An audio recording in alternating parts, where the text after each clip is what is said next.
129.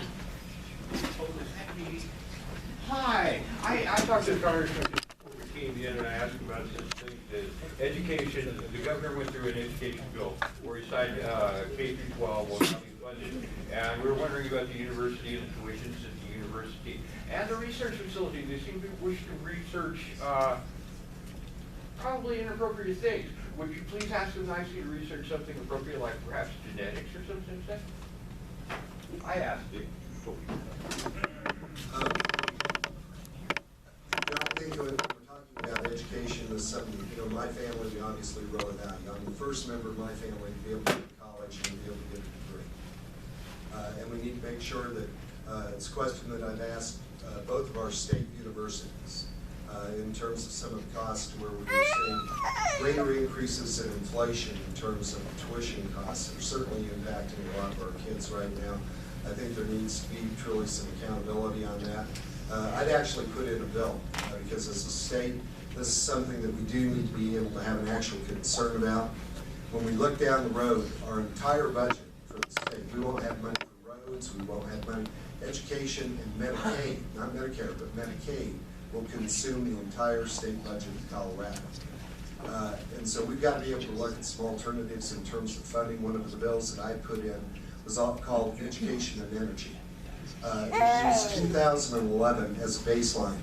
When we extract resources off of our public lands, a royalty is paid into the federal government. So we used 2011 as the baseline. Any increased production off of our public lands, we were going to take 33% of those royalties to be able to return to our state for education with no strings attached. I really believe in local control for education. That's when we did it best. An additional 17% of those royalties would then be put into a general pool to be split among states that may not have royalties coming in, again for education, with no strings attached out of the federal government. No tax increase, creating jobs, creating American energy security, which I see as a real win-win-win. Really for the American people. The balance of the royalties at 50% could then go for the programs that are currently being funded by those royalties. So those are the ways I think we need to be a little creative in terms of how we're doing some of the funding. We certainly need, as you know, to be able to have some accountability. Great opportunity. We've got great state legislators right here in Mesa County that are fighting over in Denver. But we're outnumbered in a lot of cases on a lot of these issues, and we need to be carrying that message to them. Does this House resolution have a number that we may look up? Yeah, we can get that to you. I'm sorry, I don't have the And the other thing, what was the other thing? Well, I'll think of it later. But I would look into the House resolution number, so we can look it up and see what it actually. We'll get it to you.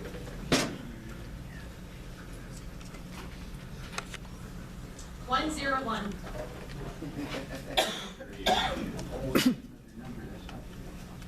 Nine, 3, 5.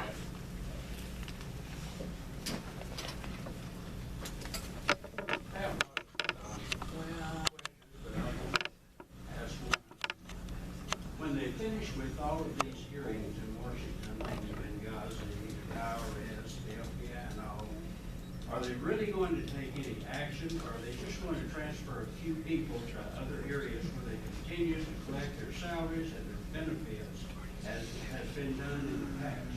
Are they really going to do anything, or after it's over, is it going to be business as usual? I think as a result of some of the oversight hearings, I think Secretary Holder's job is in danger. Good. Right now.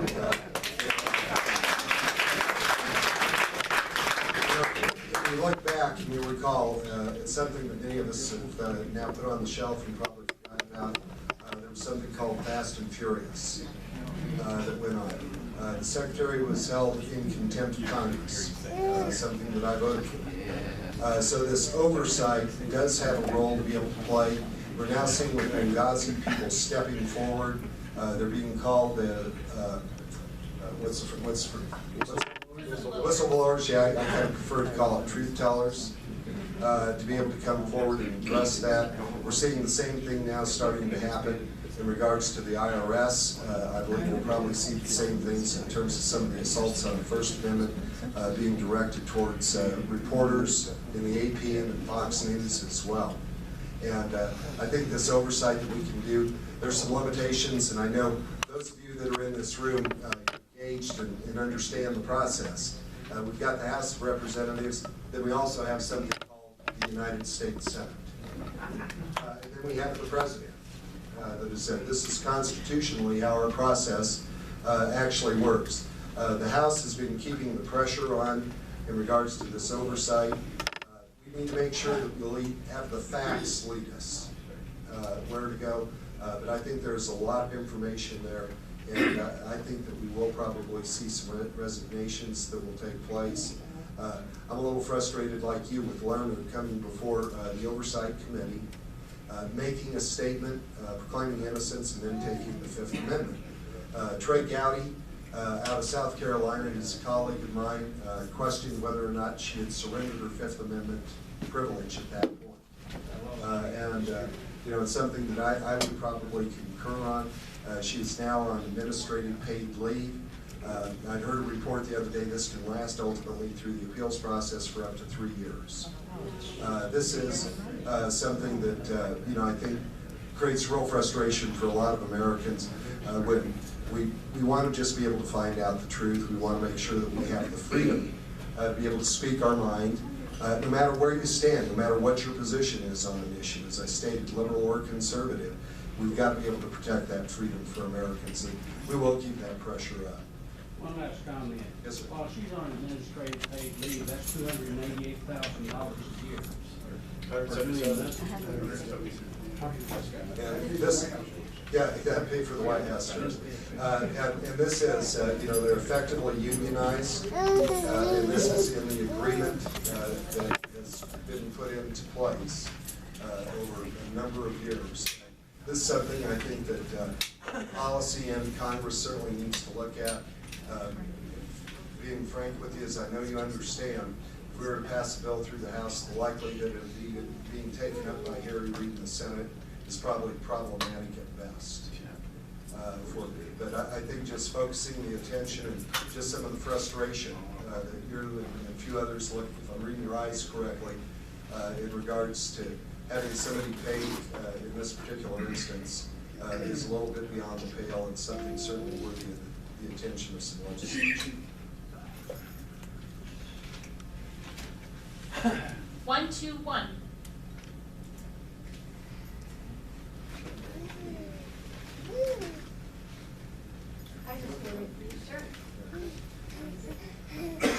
I just wanted to thank you. Earlier this year, you helped to create Nichols National Park, which was a really big deal in a very economically distressed area of California. And 2 years ago, you put forward a study committee here, helped Senator Mark Udall in that effort. And they went through the process and discovered a lot of facts that were of concern to locals. And locals have continued to carry this movement forward. And some of the things that we have found, driving up North Avenue here, 3 of the main words you saw were for sale and for lease. Our unemployment here, you already know, is at 9.5%. Some of the free advertising that you can get, this is Sunset Magazine, and they just featured the Grand Canyon in an enormous spread because it has the national park. Last one it was Moab. There is these beautiful posters called Wines with a Cause. That's also free advertising, not to mention the Rand McNally maps, which put them on the. You have talked before about bringing jobs to District 3, and this is a no-cost way to do it. We have been building support, and I just wanted to thank you greatly for your interest in this. It means a lot to a lot of us who care about this valley and who care about the monument. And we would love to see draft legislation started on this. Well, I appreciate, you know, the one thing I wish in reality we had 9.5% unemployment. As horrible as that is, you know, the real number is closer to higher double digits with the underemployed that are there. We've got a real need to be able to create jobs, and certainly well aware of this. You know, we've received several qualified letters of endorsement, you know, for the Chamber of Commerce out of Koga that came in. And we do need to make sure, as you note, and I think as a community we can all agree on, when we're talking about energy development, we want to make sure that the EPA is not going to be able to impact those economic jobs, those good paying jobs out of the energy industry, which we can create here. In terms of buffer zones, in terms of light pollution, in terms of water quality issues that are going to be there. And you know, we're certainly committed to let the community drive the actions, you know, in terms of what should be done. But those are areas that are of concerns of mine. We want to make sure we've got to be able to protect the jobs we have, and be able to build on those, and be able to create opportunities, be able to do that. And I think Senator Udall is compliant with that as well, to make sure that we're creating those opportunities to be able to visit and to be able to hear all sides. Because as you're well aware, in fairness, we've got certainly some people that have just opposed this as well, and want to be fair and be able to hear all sides, you know, as we have that community discussion. And hopefully keep the facts. There you go. There you go. So, appreciate it. okay. 067. Hi. It was her. It's you. I'm wearing a Colorado National Monument Association t-shirt, and I was asked to write a letter of support in regards to whether the monument should become a national park or not. And my question to the person who asked me to write a letter of support was, well, should I write a letter and try to talk to Udall and Tipton, or should I write a letter and try to talk to the citizens of Mesa County? So I just was wondering, like, what's the status, what's the procedure, where are we now, and what does it look like with this whole process? You know, we've gone through the process to let you know, and just to link to this, we formed a working group, you know, a year or so ago, and the results basically came back a third, a third, and a third. A third were for it, a third were against it, and a third didn't care. It wasn't scientific, you know, but we haven't had anything, to my knowledge anyways, that's scientific yet. And so this is something that is so intimate to Mesa County, to the city of Grand Junction and Fruita as well, that in Glade Park, Redlands, that we want to make sure that we're listening. And right at this point, where are we at? We're listening to the community, and you know, your input is certainly important. And you know, I suspect, you know, down the road here we're going to be able to maybe formalize something, you know, but you know, right now we need to be able to hear those comments that are coming in. And we're getting some calls coming into our office periodically for and against. We're getting calls, you know, to be able just to address those variety of issues. Would like a plain old vote of the people? Is that in the process? Is that possible? You know, that's something that, you know, has to be determined locally. Here to be able to put it, you know, it's nothing that's going to be coming out congressionally in regards to Mesa County. So that would have to be determined locally. If that's so that's possible. That could be done. No, it can't, because we do not have state control of the process.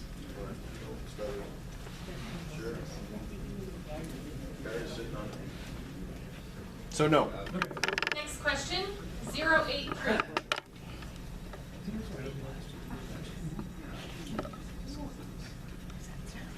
What was the number? 103.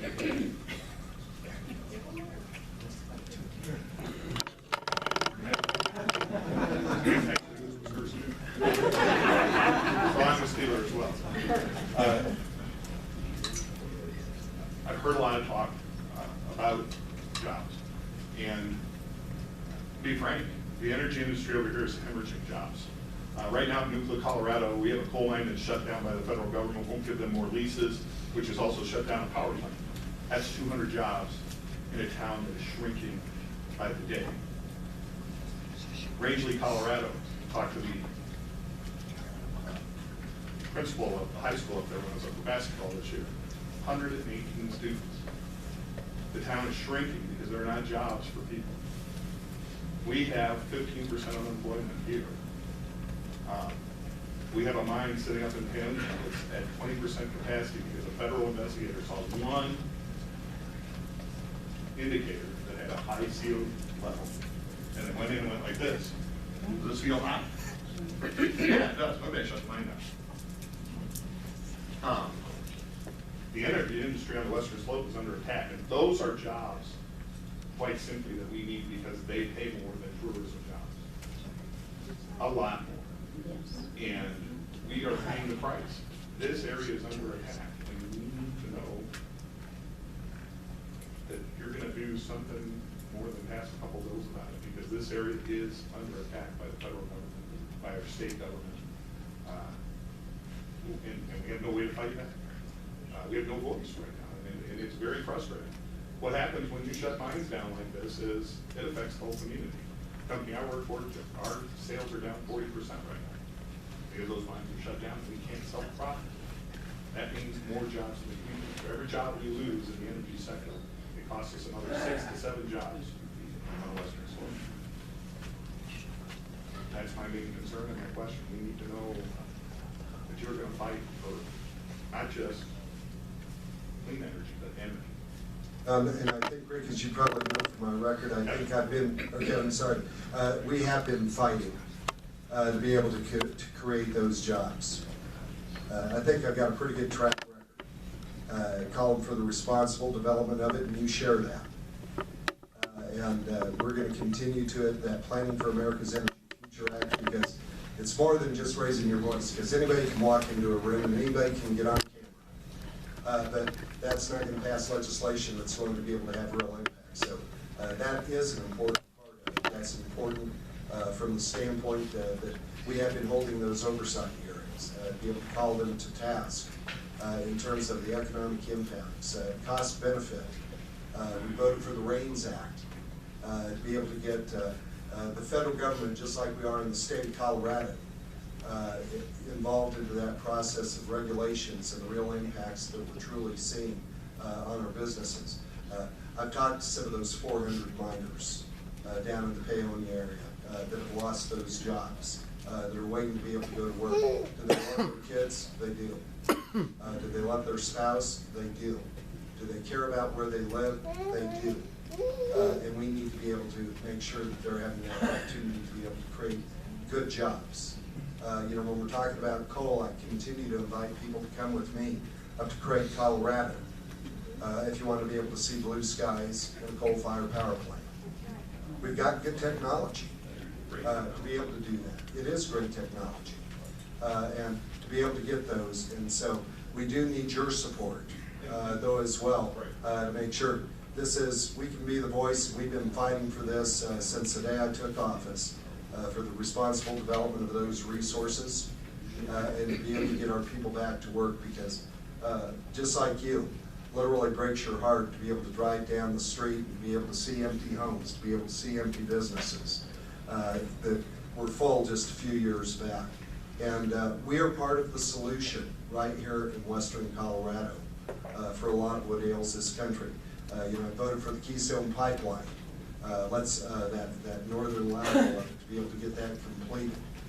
This is part of the entire mix that we need to actually be able to have. And believe me, I understand your frustration, but I want to be able to assure, and I hope you're recognizing that we are carrying that fight out of this office to be able to get these jobs, because our area, we're having pockets of prosperity in Colorado, but they're in Denver, they're in Colorado Springs, they're in Boulder. They are not in Parachute. They are not in Grand Junction. They are not in Rangeley. And if you walk those streets as I have, you're seeing people with that haunted look behind their eyes if they have a job right now. Are they going to be able to keep it?